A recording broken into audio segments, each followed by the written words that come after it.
As of June 1st, 166 officers have been shot in the line of duty, 20 of them killed, and that is according to the Fraternal Order of Police. Joining us right now to discuss, lawyer and GOP strategist Ford O'Connell and Project 21 member and host of Money Talk with Melanie, Melanie Collette. Ford, start with you. Your thoughts here. Well, look, I think that because of liberal crime policies, particularly in Illinois and in St. Louis, criminals, particularly gang members, don't fear the consequences. And that is why crime is spreading. The Democrats want you to believe that this is a gun violence problem. It is not a gun violence problem. It is a violence and crime problem. Just look at Chicago alone. Since the new mayor took over on May 15th, crime is up nearly 40%. Democrats have no one to blame but themselves when they look in the mirror and wonder why this is happening nationwide. Melanie, your thoughts? Yeah, this is not a mystery. This is not very hard to figure out. Like Ford said, I would guarantee you that whoever did that was not a first timer, wasn't their first rodeo, or ever thought it was a good idea to just shoot into a crowd of people. Probably had other problems and criminal activity going on before they committed this act. And we need to clamp down on this violence, on all this crime, and people need to start getting punished again.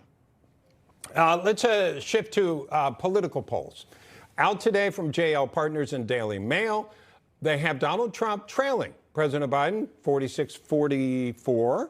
They also have the latest poll numbers for Republican candidate Ron DeSantis. He also behind, in that case, behind by 1 percentage point. The first thing, Melanie, margin of error, you're going to have, we've seen polls that are wrong anyway, but what does this tell us? I don't think it tells us anything. I have to be honest with you. I think it tells us nothing.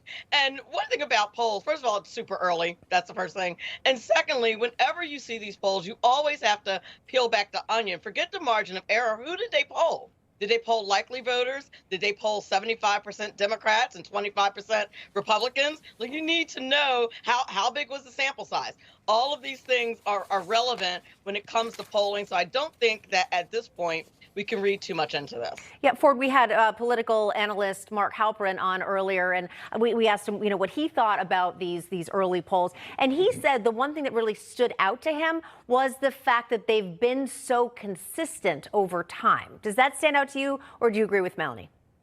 Well, here's what I think. I think that Mark Halperin makes a great point, and that is that Joe Biden is in trouble for the 2024 general election. And what you also know is there's this media narrative out there that Donald Trump can't beat Joe Biden. That is malarkey, particularly when you look at the latest Rasmussen and Harvard-Harris poll that show him up 6. And the reason why I say that is, this is going to be a very, very close election. Independents are going to decide this election. And when you look at the sort of DOJ indictment against Donald Trump, you've got 55% of independents who not only think it's politically motivated, but also political interference. Joe Biden is a very weak candidate, but this is going to be a very close election.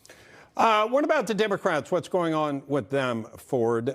They are not that happy with Biden. I mean, they're showing, even within their party, they're saying, yeah, we'd like to see somebody else. But Democratic Party, the officials are saying, we're not going to have debates. We're going to start in South Carolina. All the things that help Biden.